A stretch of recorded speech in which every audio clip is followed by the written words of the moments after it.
السلام عليكم متابعينا الأعزاء. هاي قناتنا الخاصة بالبلابل.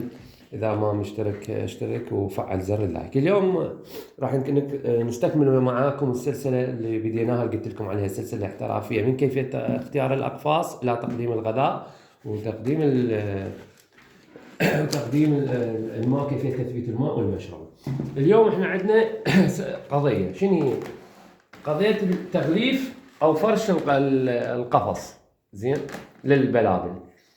فأغلب الناس طبعا يعني هواي من الجناية وهواي من الهواة يعانون من هاي الشغلة، إن شلون بدنا نفرش القفص ده تصير شنو مثلا أوساخ من تحطه بمكان يوسخ مكانه البلبل، يعني المكان يتوسخ اللي هو بيطشر الأكل جوا ينزل على الأرض.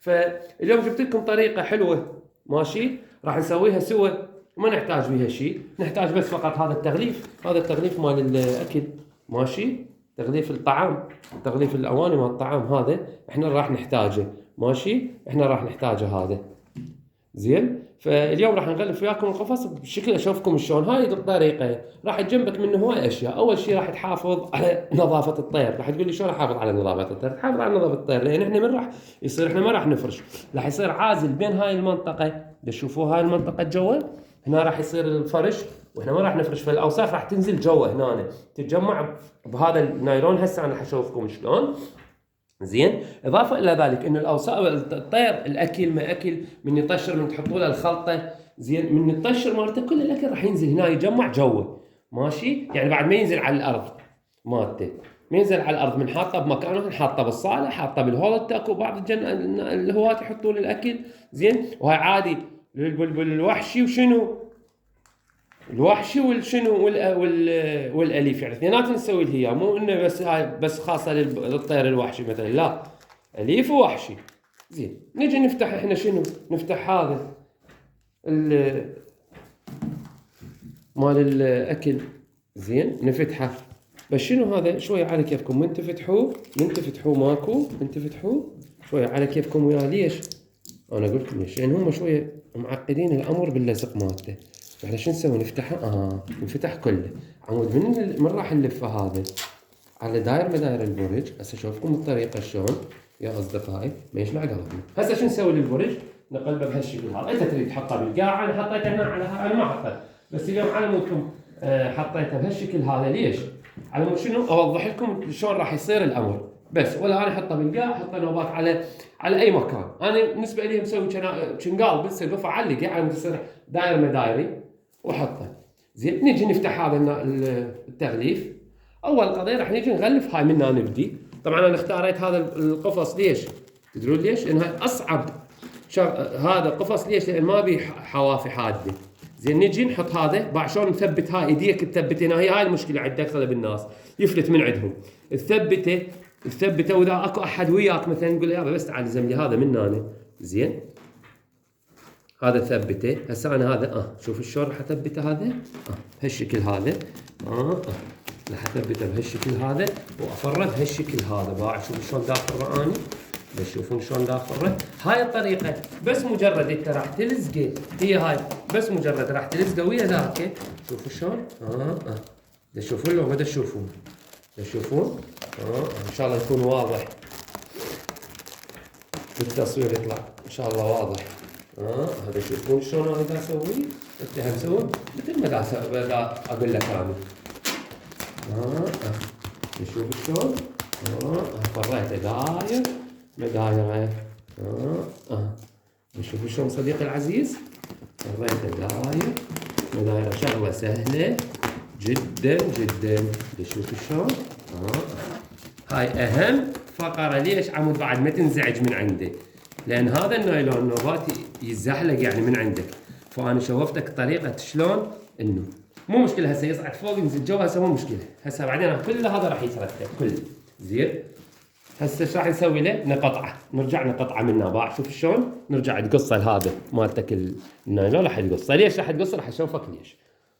هسه احنا غلفنا هذا من هنا، هاي بعدين طبعا راح نرجع عليها من غلفه زين.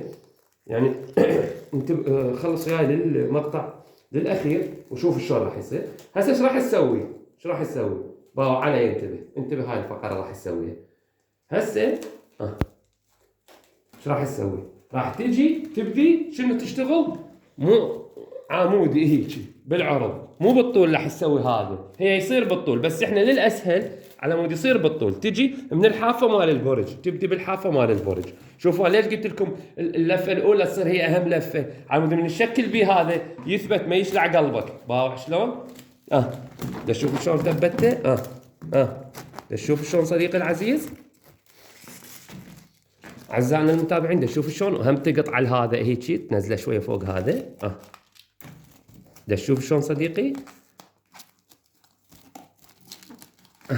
تشوف ترجع تفتح هذا بعد بس اول مره يصير شويه صعب، بعدين يصير عادي بس تفتح من عنده.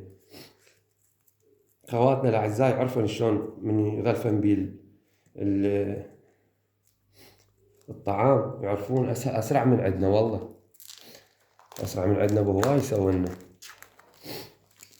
بالمناسبة بالبداية استعانيت يعني بيهم يا تعال فهمونا شلون نسوي. هسه نجي نقطة الثانية الطبقة الثانية همات، نجي نمشي بالتدريج احنا اصدقائي بقى شلون نغلف التدريج.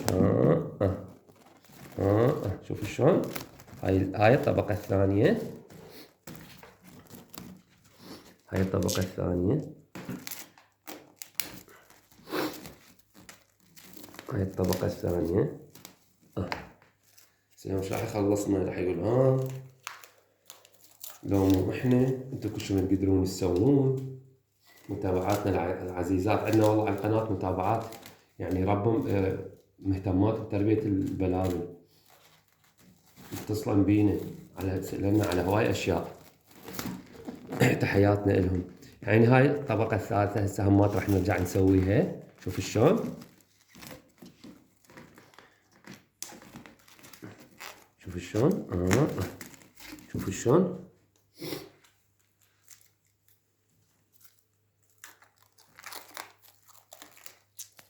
شلون هسه هم راح نفتحها.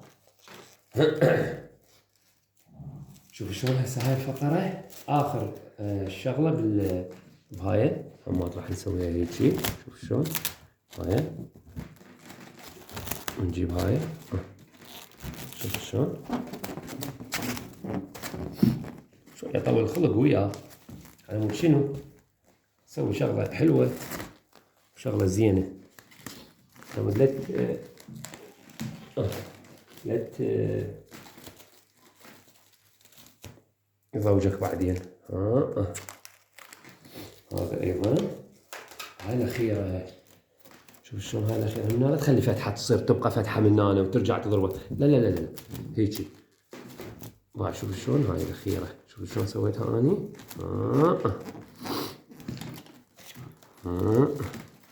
شوف شلون هسه ضاعوا علي.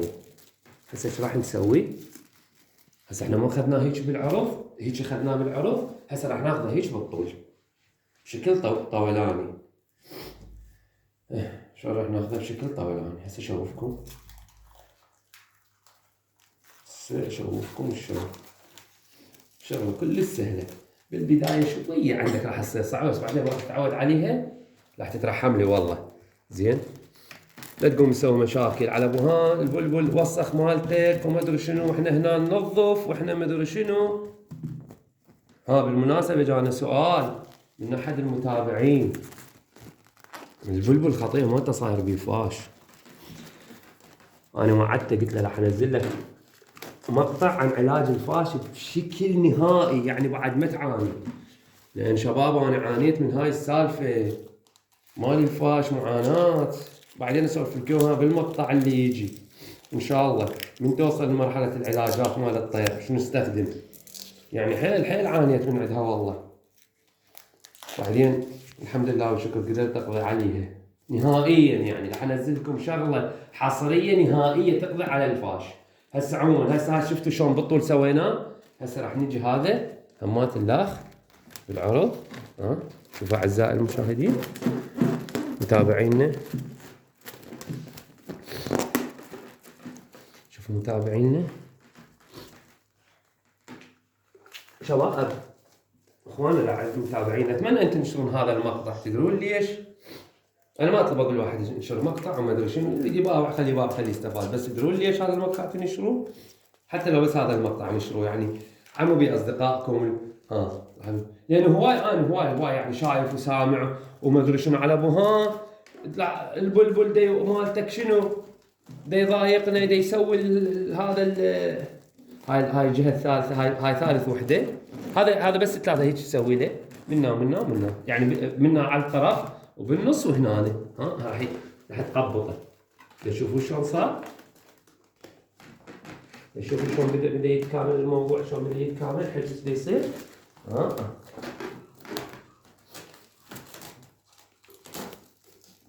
فشنو اريد منكم تنشرون هذا يعني هواي ناس يعني هواي جنايه هواي ناس يعني ما وصلت لهم هاي الفكره.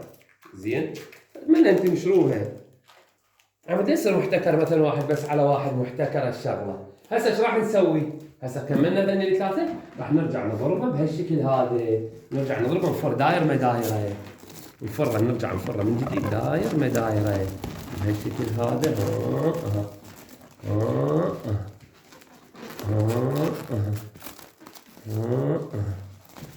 شوفوا شلون بهالشكل هذا، شغله كلش سهله، بس بالبدايه يصير عليك صعوبه عادي تحملها. شوفوا احنا ايش قلت لكم اللفه الاولى اهم لفه باع. شوف هسه هذا يلزق راسه يقوم، شوفوا شلون يقوم راسا يلزق. باعوا هسه راح يبدي البطل يتغلف بشكل حلو. عمودات تبقى هنيك الزوائد من حطيتني هيك من سويت هاي زوائد تصير بشكله مو حلو. بس هسه هاي باعوا شوفوا شلون باعوا، شوفوا شلون يصير برفوه بالعواد مال الاكل. شوفوا شلون وين الاذن اللي حاط بهن. شوفوا شلون يعبوا. شغله حلوه تبقى تبقى فره مرتين ثلاثه لحد ما تخلص الروله. هاي الروله باعوا شباب اخذوا هذا القياس تشوفوه، هذا القياس اخذوا هذا القياس شبر تقريبا وثلاث اصابع او اربع اصابع، شبر واربع اصابع يصير مالتها، مو ذيك الكبيره. هاي سعرها ب1000 دينار ام الالف احنا عندنا بالعراق. زين ام الالف ما اعرف بقيت بسوريا، التقينا تحياتنا بسوريا وبالكويت لهم بالامارات والسعوديه. والله ذاك اليوم واحد من السعوديه خطيب هم راسلني هم حول هاي الشغله، قال لي الله يخليك ترد يعني اخوي اريد بس شلون هاي الشغله اسويها مال تغليف. قلت له صار بعيني. هاي تحياتنا إله محمد من السعوديه. زين عيني. فهاي شوفوا شلون بدنا نفتر عليه، نبقى نفرها لحد ما تخلص. ليش؟ على مود شنو يتضبط. شوف هسه ايش قد حلو صار من هنا يتضبط. هذا كله يتضبط. هسه واحد يقول مو يختنق، هو انت شو مسوي تختنق؟ هو بس الاخيره راح تسويها اخو، مو حبالك تصعد عليه كله بالبرج. هسه اشوفكم يعني لا تستبق الاحداث. اكمل مقطع الفيديو للاخير، ومثل ما قلت لكم اللي يقدر ينشره يعني ينشره، يقول يابا شوف هذه الطريقه مثلا، شوف هاي الطريقه سووها على مود لا تدوخون مال البلابل مال الاكل، يقوم يوقع ويسقط الاكل. وتعال يوميا لازم تنظف على اليمن. سوي هاي الطريقه وخلص من عنده. شوف شلون انا دا اسويه. طبعا هذا القفص راح يصير ويانا هوايد الشرح، يعني انا اخلي مال العزل هذا منه نظف. طبعا انا ما اريد اقول لكم هسه يعني انت تدري من تريد تنظف الطير لازم تعزله والبرج توخر من عنده الاكل والماء، مي مال الطير، وتبدي تنظف. وهسه اقول لكم شلون التنظيف، راح اطلع حلقه خاصه على التنظيف بالكامل. زين اصور لكم اياه بالكامل من اريد انظف واحد من بلابيلي، واشوفكم شلون نعزل الطير، شلون نعزله بطريقه ماكو كمشه، ما عندنا كمش الطير حتى الاليف لا تكمشه بديك. اقول لكم شلون تعزله بطريقه كلش راقيه، زين وما تاذي الطير ولا انت تتاذى وتنزعج. بس شنو كل جناي بلابل انصحه ان يجيب برج خاص للعزل. يعني من يريد ينظف يعزل الطير فيه مؤقتا بين ما ينظف البرج ويرشه وما ادري شنو. هسه تقول شنو يرشه؟ هسه اقول لكم شلون نرشه. عمود بعد تخلص من قضية الفاش للأبد. وشنو تستخدمه؟ أنا استخدمت هاي كملناها هاي بهالشكل هذا. هاي الفرة الأخيرة. شوف شلون أصدقائي الأعزاء هاي كملناها. هذا كملناه. شلون؟ كملناه. هسه راح أشوفكم. راح نرجع نقلبه بهالشكل هذا. شوفوا هذا من جوا. تشوفون شباب؟ تشوفون من جوا شلون؟ تشوفون شلون هذا من جوا صار؟ بقى اسوي له هيك شيء بس على مود هذا. شوفوا شلون غلف من جوا شلون صار حلو؟ حتى شكله لطيف يصير. ماشي؟ هاي تشوفون شلون؟ هسه هذا النماك تشوفون هذا المسعدة؟ يسوي له. على مود شنو؟ هذا تشوفون شلون صار؟ هاي مال المشربة مال المي ذاك اليوم سويت لكم اياه. تشوفوه شلون صار؟ شلون تركب البرج هالشكل هذا. وتحياتي لكم لكل متابعينا. زين شوفوا هسه مثل تفتح الباب تفتحت واخر هاي هيك هاي هنا تحط الاكل وتحط هاي تثبت المي هنا وترجع الاكل هنا وتسد الباب وترجع الطير. هسه اشوفكم الطريقه شلون هم من ترجع الطير. شوفوا شلون صار برج مرتب قفص. يقول برج. بعض الجناي يقولوا شنو تقول برج؟ يقول قفص. يابا ولا تزعلون من عندي قفص. زين. تحياتي لاخويا وصديقي علي التميمي ابو حسين الذهب. زين ما يقبل يقول اقول قفص برج. لا سني تعرف يقول شنو تقول قفص برج؟ قفص قول. قلت له يابا قفص لا تزعل. زين. ف قفاص هذا القفص. شوفوا شلون هذا القفص شلون رتبناه بهالشكل هذا. خل ارفع لكم اياه هيك. شوفوا شلون صار مرتب وحلو. من تحط الاكل هناك. شوفوا باعوا من ليش ما نفرش؟ ليش ما افرش؟ من نفرش شو يصير؟